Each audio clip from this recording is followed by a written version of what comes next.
بسم اللہ الرحمن الرحیم۔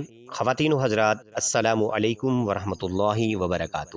ناظرین کرام، حضرت ابو ہریرہ رضی اللہ تعالی عنہ سے روایت ہے کہ ایک دفعہ ہم نبی کریم صلی اللہ علیہ وآلہ وسلم کی بارگاہ اقدس میں حاضر تھے کہ ایک شخص اچانک حاضر خدمت ہوا اور عرض کرنے لگا، اے اللہ کے رسول صلی اللہ علیہ وآلہ وسلم، میں ہلاک ہو گیا ہوں۔ آپ علیہ الصلوۃ والسلام نے ارشاد فرمایا، کیا ہوا؟ اس نے عرض کی، میں نے رمضان کے روزے کی حالت میں اپنی بیوی کے ساتھ جمع کر لیا ہے۔ حضور نبی کریم صلی اللہ علیہ وآلہ وسلم نے ارشاد فرمایا، کیا کوئی گردن یعنی غلام یا لونڈی آزاد کر سکتے ہو؟ اس نے عرض کی، نہیں۔ آپ صلی اللہ علیہ وآلہ وسلم نے ارشاد فرمایا، کیا 2 مہینوں کے مسلسل روزے رکھ سکتے ہو؟ اس نے عرض کی، نہیں۔ آپ علیہ الصلوۃ والسلام نے ارشاد فرمایا، کیا 60 مسکینوں کو کھانا کھلا سکتے ہو؟ اس نے عرض کی، نہیں۔ پھر حضور نبی کریم صلی اللہ علیہ وآلہ وسلم کے پاس بیٹھا رہا۔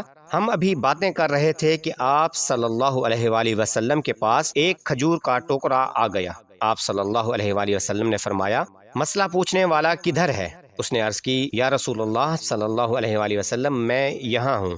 آپ علیہ الصلوۃ والسلام نے فرمایا، یہ ٹوکرا لو اور اسے صدقہ کر دو۔ اس نے عرض کیا، اے اللہ کے رسول صلی اللہ علیہ وآلہ وسلم، ان لوگوں میں سب سے زیادہ غریب ہوں۔ اے اللہ کے رسول، اللہ کی قسم، مدینے کے دونوں جانب کی پتھریلی زمین کے درمیان میرے گھرانے سے زیادہ کوئی نادار نہیں ہے۔ اس کی بات سن کر نبی کریم صلی اللہ علیہ وآلہ وسلم اتنا مسکرائے کہ آپ کے دندان مبارک نظر آنے لگے۔ پھر آپ نے ارشاد فرمایا، اسے لے جاؤ اور اپنے گھر والوں کو کھلا دو۔ اللہ کریم ہمیں نبی کریم صلی اللہ علیہ وآلہ وسلم کے صدقے سے ہر قسم کی پریشانی سے محفوظ فرمائے، آمین۔